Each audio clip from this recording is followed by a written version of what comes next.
A few years ago, I decided to see if it was practical to play old games on my computer. Games from times of yore, from the 90s, from the 80s even. And I found it was a great big mess about. Emulation is tricky, which is why I was delighted when the Evercade handheld came along, because it brought those games to me in a portable device that I could take anywhere without any messing around. So I was even more excited to hear about the Evercade versus a home console that you can connect to your TV. I'm Christian from MakeUseOf, and as a retro gaming nerd, I pre-ordered the Evercade Versus on its launch day in May 2021. And 7 months later, the device landed on my doorstep. Now, before we get into the details, note that the focus of this review is the all-black Evercade Versus Foundry Edition, which was the original pre-order launch device. You won't find this in shops, but you will find instead the white Evercade Versus Retro Starter Pack, the Evercade Versus Retro Premium Pack, and even some exclusive variants. Aside from colour, peripherals, and games, the devices are identical. You may have heard about the C64 Mini, the NES Mini, even the Analog Pocket. You might even have seen retro gaming boxes advertised on eBay or Facebook, typically Raspberry Pi powered systems with pre-installed emulators and thousands of game ROMs. In short, retro gaming is becoming increasingly popular, but it can also be complicated thanks to the bewildering size of classic platform libraries and the endless configuration and reconfiguration that emulation requires. The original Evercade was a solution to that, offering only curated titles that were optimized for the hardware. And with the Evercade Versus, that approach is enhanced further with a system that can be permanently connected to a HD TV, supports up to 4 controllers, and boasts dual cartridge slots. Forget tweaking emulator settings or illegally downloading ROMs. Don't worry about original cartridge media or game discs. With the Evercade platform, games ship in Evercade branded cartridges. These titles are selected based on publisher or platform, so you might find a collection of Atari Lynx games or one with games published by Codemasters in the 1990s. In the Evercade Versus box, you'll find the Evercade Versus console, 1 or 2 controllers, and a selection of cartridges, depending on which bundle you buy. For the Evercade Versus release, a new range of arcade cartridges has been issued, which accompany the collection cartridges. These new cartridges are the Atari Arcade 1, Galco Arcade 1, Data East Arcade 1 and Technos Arcade 1.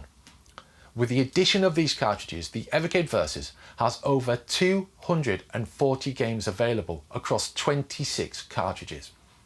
Now, there are 28 cartridges currently available, but 2 previously released collections, Namco Museum Collection 1 and 2, cannot be used with the Versus due to licensing restrictions.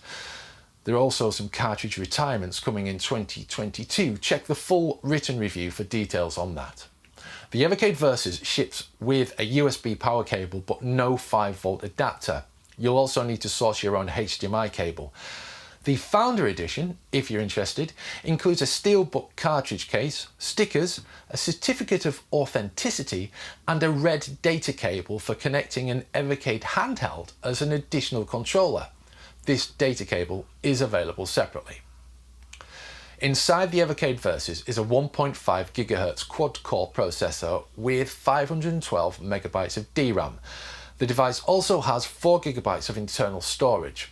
This appears to be mainly for the operating system, which is based on Linux, and user interface and probably firmware updates. The Evercade Versus has wireless networking, along with actually running the games. 6 save states are available for each Evercade game, but these aren't stored on the console. Instead, they're on the cartridges themselves. This is excellent for continuous play, as you can simply load your game progress from the cartridge on whichever Evercade model you're playing. Save states is a feature that basically lets you complete classic games that didn't previously offer saves. Other features brought to the table with Evercade and the Evercade Versus include the ability to check the controls of a game, as well as switch to a different game with just a couple of clicks. The Evercade handheld has been graced with a firmware update that matches that found on the Evercade Versus for a more unified experience.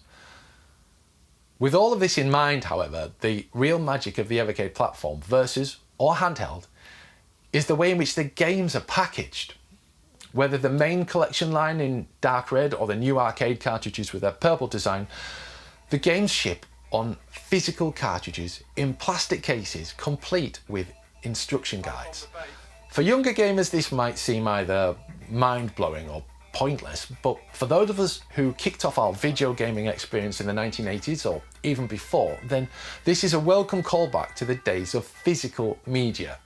Indeed, as some bricks and mortar stores actually stock Evercade cartridges, you can potentially enjoy the experience of choosing a cartridge, paying for it, unwrapping it on the way home, and then loading it up when you get there. Or you might just take your Evercade handheld with you and try it out there and then.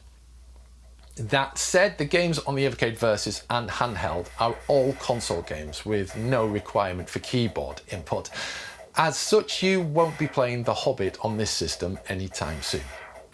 Video capture cards should work with the Evercade Versus, but stick to more recent models for the best results, and as always, avoid HDMI splitters. Meanwhile, a huge selection of other controllers are compatible with the Evercade Versus. This ranges from popular console controllers to retro-style devices and joysticks.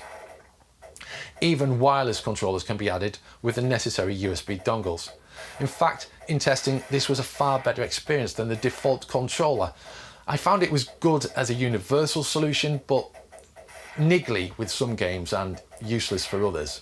Your mileage may vary, of course, but for optimum compatibility, the Versus features a controller mapping screen. In terms of other controllers, you might have a more reliable experience, not just to replace the Evercade Versus controllers, but as an alternative to the Evercade handheld's controller mode made possible by that red cable. In testing, I found that this wouldn't work beyond the Evercade Versus game menu on Codemasters 4-player Tennis All-Stars, but hopefully that's a problem that can be resolved with a future update. These small problems aside though, the Evercade Versus is fantastic. I roped my kids in to play on the system with me, and while they weren't wholly impressed with super skid marks, I'm yet to discover why, they seemed intrigued by Chip's challenge. My son forced me into a second game of sensible soccer, although neither of us could quite manage to control Speedball 2100. For years, retro gaming has been encumbered by setup issues, controller compatibility, and the lottery of ROM download malware, not to mention the intrinsic illegality of much of that process. Blaze Entertainment's Evercade platform has driven considerable change over quite a short space of time, and with the Evercade Versus, 8, 16 and 32-bit gaming comes home. Compact, light and perfectly suited to joining your existing current-gen games consoles in your gaming setup, the Evercade Versus is incredible value for money for the experience it delivers. If you've been put off retro gaming by the complications delivered to it by emulation, you can put those concerns to the back of your mind. The Evercade does away with all of that, and you're ready to play classic games the moment you get them home. It's fantastic. If you're interested in reviews of consumer tech of all kinds, subscribe to the Make Use Of YouTube channel, where you'll also find tips, tricks, and even some giveaways.